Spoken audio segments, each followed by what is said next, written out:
Lewis Hamilton, once the very definition of dominance in Formula One, is now locked in a struggle with the ground effect era, which he just called the worst of his career. As frustrations grow among Ferrari's top brass, team principal Fred Vasseur has jumped to Hamilton's defense, slamming any talk of the seven-time champion being past his prime as nonsense. Tensions are rising in Maranello, and you get a front-row seat to the drama today. Keep watching.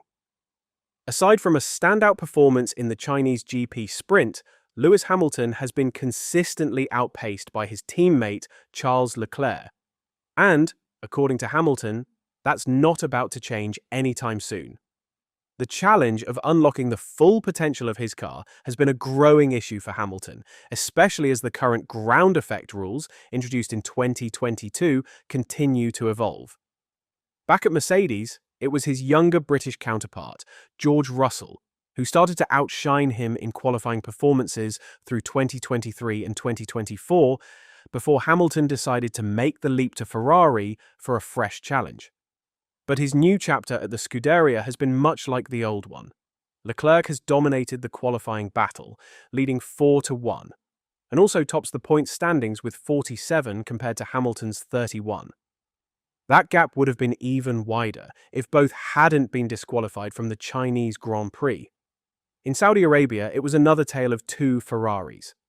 Leclerc qualified a strong fourth and converted it into a podium finish, while Hamilton trailed over half a second behind in qualifying and ended the race where he started, seventh, despite running the exact same strategy as his teammate. To add salt to the wound, he crossed the line more than 30 seconds adrift of Leclerc. Hamilton hasn't shied away from his performance woes, cracking that he might need a brain transplant just to get in sync with the car. He's even admitted that the bosses are not happy, as he continues to chase the form that once made him unbeatable. Still, ever the optimist, Hamilton is placing some hope in the horizon. Speaking after the Saudi Grand Prix, he pointed to the upcoming overhaul of F1's technical regulations in 2026, saying the shake-up could be just the reset button he needs. When asked for his thoughts on the ground effect era, Hamilton said, "The worst, yeah. With less ground effects, let's hope things shift. I really don't know. I don't know anything about next year's car, so I'm not spending any time to think about it." The current ground effect regulations haven't exactly been kind to late-breaking masters like Hamilton, or Daniel Ricciardo for that matter, whose career has all but fizzled out under these rules. The new breed of F1 cars demand a smoother, earlier braking style to keep the undercar aerodynamic suction working its magic. In other words, slam the brakes too late and you lose that crucial ground-hugging grip. It's this delicate dance that's tripping up Hamilton. He's openly admitted that maintaining that aerodynamic seal mid-corner is where he's losing out, especially when stacked up against Leclerc, who seems to have adapted to the new driving style like a duck to water. He's been driving this car for a long time, so he's definitely knows it really well, he said. There's plenty in the data for sure. Honestly, it doesn't look massively different in the data. I just take it slower through the corners. In qualifying, it's me extracting performance, and in the race today, I literally tried everything. And the car just didn't want to work with us. I'm just trying things to make a difference. I think I'll struggle also in Miami. I don't know how much longer I'm going to struggle for, but it's definitely painful. With F1 heading into a 2-week breather before the Miami Grand Prix, teams have a rare window to reset, regroup, and maybe even roll out a few tweaks. But if you're expecting a sudden turnaround from Hamilton, don't hold your breath. The 7-time world champion isn't feeling overly optimistic about a breakthrough in time for the race in the Miami International Autodrome. Despite the pause, he's admitted he doubts much will change before the grid lines up under the Florida sun. "I don't anticipate that, but we do have slightly different setups," he said. "I have to look and see whether that setup that's the way the car likes to be set." Him and his side are definitely doing a better job. The Tifosi might find it reassuring that Fred Vasseur is standing firm, declaring he's 2,000% behind Lewis Hamilton, even as the 7-time world champion faces a rocky start to his 2025 season with Ferrari.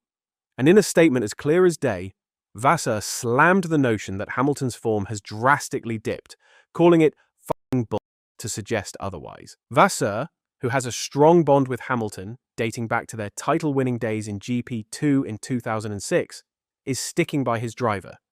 The Frenchman is also thought to have played a key role in persuading the seven-time world champion to swap Mercedes for Ferrari at the end of 2024. He remains steadfast in his support for Hamilton, pointing to glimpses of potential in races like China and Bahrain. Speaking to the media in Jeddah on Sunday, he reaffirmed his confidence in Hamilton's abilities, despite the tough times. "I will be 2,000% behind him. I will give him support, and we will start from tomorrow morning to try to find solutions and reasons and to work on it early in the morning.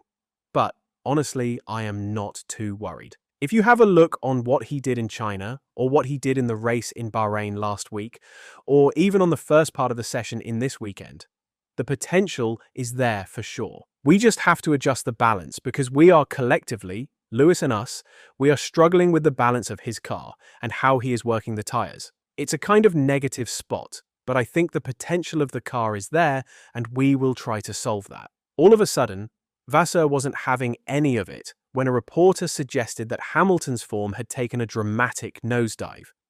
With a verbally aggressive response, he snapped back saying, "It's not dramatically. We did 5 races so far. I know that you want to have the big headlines tomorrow that Fred said this. But this is fucking bull. At the end of the day, we are in competition. You have ups and downs. When we have ups, we are not world champions. When we have downs, we are not nowhere. It's just a competition." I'm not sure that you draw the same conclusion with Max Verstappen last week when he was 7th in Bahrain. It is like it is. The competition is tight. You have 10 cars and a couple of tenths. Have a look at Max. He won in Japan. He finished 30 seconds behind Oscar Piastri in Bahrain, and in Saudi Arabia he was P2 and had pole position. We just have to stay calm. You can do whatever you want. I don't want to worry for you. At least for us as a team, we have to work step by step. I think it paid off last year to do hundredths of seconds and hundredths of seconds, and we need to keep the same approach. I will never be the guy who says we are world champions, or we are nowhere. We are a team. We are struggling on the weekend. We have good results on the weekend. It's just that we have to improve step by step and stay calm. Hamilton has been open about the difficulties of adjusting to a new team after spending 12 seasons with Mercedes, making his move to Ferrari just the second team switch of his storied career. But Vasseur is quick to brush aside any talk of 2025 being a transitional year for Hamilton as he finds his rhythm at Ferrari. In fact, he's actually encouraged by Hamilton's downbeat attitude, arguing that it wouldn't be normal for the 7-time world champion to be content with his current performance.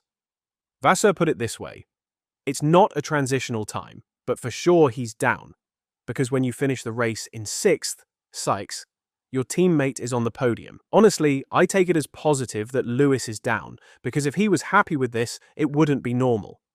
He's a racer, he's a competitor. He wants to get the best from what he has, and for sure he's disappointed. Now we have to work together to react together. It will be the only way to move forward." Is the ground effect era the main reason for Lewis Hamilton's struggles, or is it because his magic touch has faded away? Let's argue in the comment section down below, and as always, don't forget to like and subscribe to the channel if you haven't. Thanks for watching.